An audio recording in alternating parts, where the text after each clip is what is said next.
Bonjour à tous, on va voir ensemble aujourd'hui l'éclairage de sécurité. Donc l'éclairage de sécurité, déjà premièrement il sera forcément électrique, même obligatoirement électrique.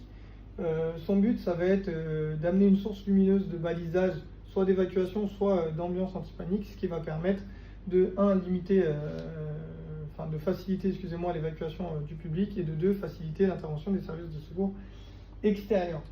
Donc, ce qu'il faut comprendre, c'est que déjà, l'éclairage de sécurité, lui, il va fonctionner par une source de sécurité.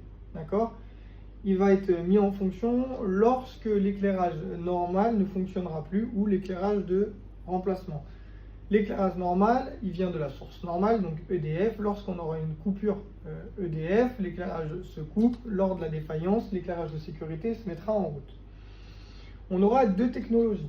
Donc, on aura soit des blocs autonomes d'éclairage de sécurité, les BAES. Donc les BAES, comme on dit, ils sont autonomes, ils auront une batterie à l'intérieur, ils auront un fonctionnement d'une heure minimum, on reviendra dessus après. Et sinon, on aura ce qu'on appelle une source centrale. La source centrale, ce sera des batteries d'accumulateurs. Donc en gros, je m'explique. Un BAES, lui, il a une batterie qui est intégrée à l'intérieur du bloc autonome d'éclairage de sécurité. La source centrale, elle, c'est que je vais avoir mes blocs et tous ces blocs-là, en fait, ils vont être reliés à une espèce de grosse batterie, là, batterie accumulateur, et qui va, elle, alimenter l'ensemble de mes blocs en série. On appelle ça une source centrale.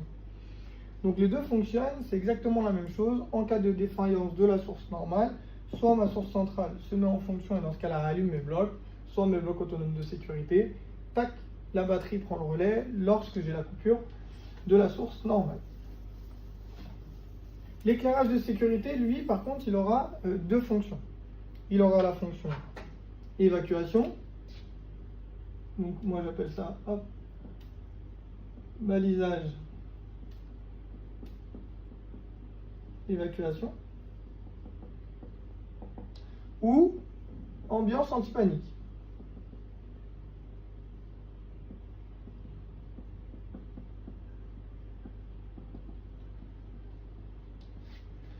Alors, le balisage d'évacuation, donc il aura un fonctionnement d'une heure, d'accord, minimum, avec un flux lumineux de 45 lumens.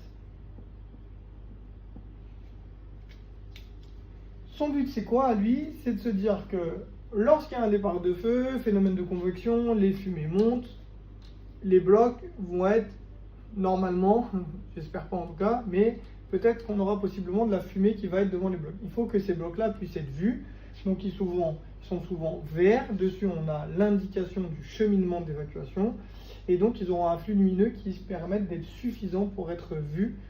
Dans les couloirs, on doit en retrouver tous les 15 mètres minimum et il fonctionnera pendant une heure minimum. Donc ça, c'est pour le balisage d'évacuation. Pour les blocs ambiance anti-panique, eux, leur but, ça va être d'amener déjà une lumière d'ambiance pour éviter les mouvements de panique. Donc on verra qu'il y aura des règles d'implantation, on ne va pas rentrer dans les détails tout de suite, mais il y aura des règles d'implantation. Et aussi de permettre l'intervention des services de secours extérieurs. Donc pour ça, on aura un flux, ce qu'on appelle de 5 lumens par mètre carré. Donc 5 lumens. Pourquoi? Parce que le but, ça va être de ne pas éblouir. C'est-à-dire que le but, c'est pas d'empêcher les gens d'évacuer, c'est juste de leur donner une lumière d'ambiance pour qu'ils puissent se repérer et surtout voir les blocs d'évacuation, parce que c'est là qu'on va guider les gens vers la sortie la plus proche et qu'on va pouvoir les évacuer rapidement. Ça reste quand même le but principal. Et son fonctionnement sera d'une heure minimum également. Ce qu'il faut comprendre, c'est surtout que on a bien deux fonctionnements, les blocs autonomes d'éclairage de sécurité ou la source centrale. Ils se mettent en place uniquement lorsqu'on a la coupure de l'éclairage normal, d'accord, ou de remplacement. Ils peuvent être permanents ou non permanents, ça veut dire qu'ils peuvent être éclairés tout le temps à 45 lumens ou se déclencher, se mettre à 45 lumens lors de la coupure courant. Quoi qu'il arrive, ils ont un fonctionnement d'1 heure minimum. Le bloc d'ambiance anti-panique, lui, son rôle, c'est bien de limiter les mouvements de panique et de faciliter l'intervention des services de secours extérieurs.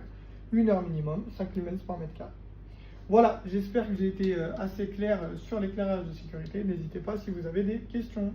Bonne journée à tous.